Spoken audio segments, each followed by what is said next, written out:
नवरात्रि का उपवास और भूखी सास। सास ने पकड़ ली थी नवरात्रि के उपवास रखने की जिद। 9 माताओं के लिए 9 दिन व्रत रखूंगी। मैया की भक्ति में शक्ति है। मैया हमारे परिवार को अपना आशीर्वाद जरूर देंगी। लेकिन अपना शरीर तो देखिए माँ जी, आपका एक पाँव घर में रहता है और एक पाँव डॉक्टर के यहाँ। फिर से बीमार हो गई तो जय माता दी के साथ राम नाम सत्य भी। अरे राम राम राम, कैसी बातें कर रही हो बहू। राम नाम सत्य हो मेरे दुश्मनों का। मुझे व्रत रखने से मत रोको बहू। वरना देवी माँ नाराज हो जाएंगी। नहीं, तुम्हारी सासु माँ नाराज हो जाएंगी। अरे पर माँ, भूखे क्यों रहना है?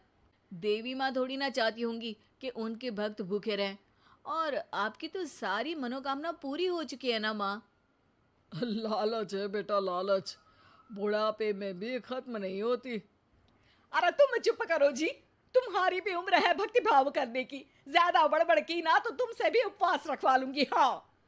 अरे रौद्र रूप क्यों धारण कर रही हो मेरी माँ। रख लो व्रत। ठीक है माँ, बस अपनी हेल्थ का ध्यान रखना। अरे उसकी चिंता तुम मत करो बेटा। मैंने टीवी पे देख लिया है कि व्रत में क्या क्या खाने से शरीर में कमजोरी नहीं होती। अच्छा ही है, वरना ऐसा ना हो कि 9 दिन के बाद तुम मैया के द्वार की जगह सीधा हरिद्वार। अरे तुम मुझे हरिद्वार क्यों भेजना चाहते हो? क्योंकि अब तुम्हें मायके तो भेजने से रहा। बाबूजी, क्यों माँ को परेशान करते रहते हो? अच्छा माँ, ये बता दो कि आपको व्रत में खाने के लिए क्या क्या चाहिए होगा। सास के सामने सब हार जाते हैं।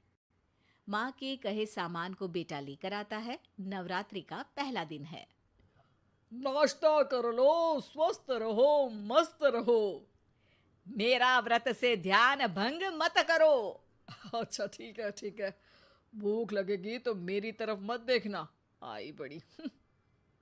तुम कोई खाना हो जो तुमको देखूंगी। आए बड़े। माँ जी, ये लीजिए आपका फरियाली मिक्सचर। इससे व्रत नहीं टूटेगा। अरे इतना सा? दिन भर भूखी रहने वाली हूँ, थोड़ा तो और ला दे। पर ये सब तो सपोर्ट के लिए होता है ना माँ जी, पेट भर के थोड़ी ना खाना होता है।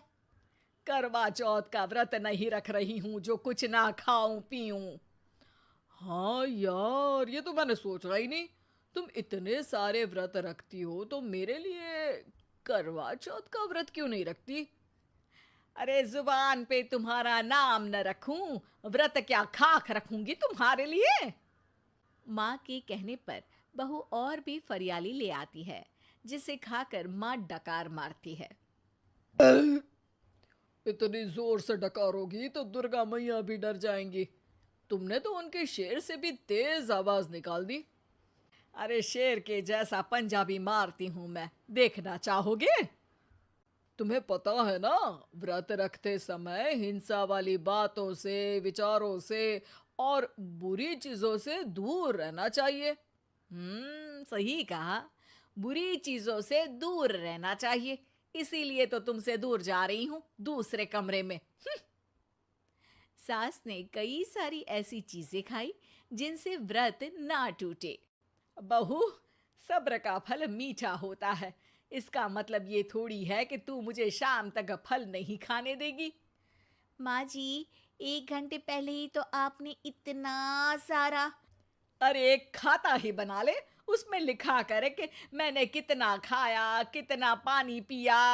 अरे नहीं नहीं माँ जी, मैं अभी फल लेकर आती हूँ। जोर से बोलो। नहीं माँ जी, मैं फल लेकर आती हूँ। अरे ये नहीं, जोर से बोलो, जय माता दी। सासू माँ एक साथ बहुत सारे फल खा लेती है। माँ जी, इतनी जोर से मैं डर गई। अरे भक्ति की शक्ति की पुकार है। पुकार नहीं, डकार है। हाँ हाँ ठीक है ठीक है। चिप्स और लेकर आना जरा, उससे भी व्रत नहीं टूटता। माँ जी, आज ही सब खत्म हो जाएगा, नाश्ते का ही टाइम है। अरे ठीक है ना बेटा, मैं अब कुछ खाऊंगी ही नहीं, तुझे इतनी तकलीफ है तो। नहीं नहीं माँ जी, मेरा मतलब था कि उपवास में सिर्फ इतना खाना चाहिए जितना शरीर के लिए सही रहे। स्वाद के लिए खाने से तो अच्छा है कि उपवास ही मत रखो। माता जी की कृपा तो वैसे भी बनी ही रहती है। अरे वाह बहू वाह, एक ढोलक और हारमोनियम भी लेकर आना और प्रवचन करने लग जा। श्री श्री 108 बहु ईश्वरी माता। माँ जी, मैं आपके लिए चिप्स लेकर आती हूँ। बहू की सही सलाह को भी सास नजरअंदाज कर देती है। थोड़ी देर में बहू सास को चिप्स लाकर दे देती है। आलू की चिप्स, आहा मजा आ गया। आलू किसी भी सब्जी में चला जाता है। आलू पनीर, आलू पालक, आलू टमाटर, आलू भिंडी और तो और पराठे में भी चला जाता है। वैसे ही इंसान को भी हर स्थिति में आलू जैसा होना चाहिए। थोड़ी देर में वहां ससुर जी आते हैं। क्या चिप्स खा रही हो? अरे नहीं जी, दिख तो चिप्स ही रही है। अरे तो पूछ क्यों रहे हो? अरे गुस्सा क्यों हो रही हो? उपवास में गुस्सा नहीं करना चाहिए। और ऐसा तो है नहीं कि सिर्फ तुम उपवास करती हो, हमने भी तो किया होगा कभी। नहीं जी नहीं, तुम तो कर ही नहीं सकते। तुम उपवास में भी भेजा खाओगे और भेजा खाने से उपवास टूट जाता है। अच्छा थोड़ी सी चिप्स मुझे दे दो, मन ललचा रहा है। नहीं, उपवास के लिए है। तुम अपना खाना खा लेना जो भी बने। पूरा दिन सास कुछ ना कुछ खाती रहती है।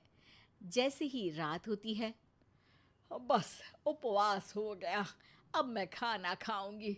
जो दिन भर से खा रही थी उसको क्या बोलते हैं? बाबूजी क्यों माँ को परेशान करते रहते हो? अरे लड़के, तेरी माँ दिन भर से इतना खा चुकी है कि देश में भूखमरी की समस्या इसी की वजह से बढ़ रही है। और खाने की दिक्कत नहीं है, कितना भी खाए लेकिन सेहत इधर उधर होती रहती है। कुछ ऊपर नीचे हो गया तो तेरी माँ खाने के बाद हाथ धोएगी और तू अपनी माँ से हाथ धो बैठेगा।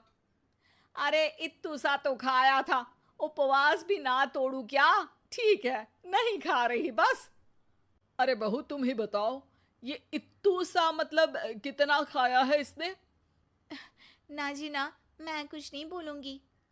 खाना दे रहे हो या नहीं, या 9 दिन बिना जल के उपवास रख लूं? देने के लिए धमकी अच्छी है, सुनने में भी डरावनी लग रही है। पर जैसे तुम्हारी जुबान में स्वाद का खून लगा है ना, तुम भूखी नहीं रह पाओगी। मैं कसम खाती हूँ जी। अरे देखो, कसम भी खाओगी तुम। अरे कुछ और दे दो इसको खाने को। ये ले, दाल चावल खा ले बस। डॉक्टर भी कहते थे कि माँ को आए दिन पेट से जुड़ी समस्या रहती है।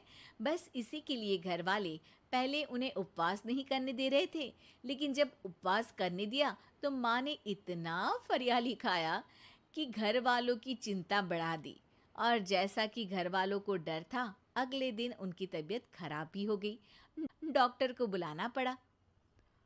अरे जितनी बार आप बीमार होते हो उस हिसाब से तो मुझे एक क्लिनिक आपके घर में ही खोल लेना चाहिए। या फिर क्लिनिक में ही इनका एक अलग कमरा बनवा देते हैं डॉक्टर साहब।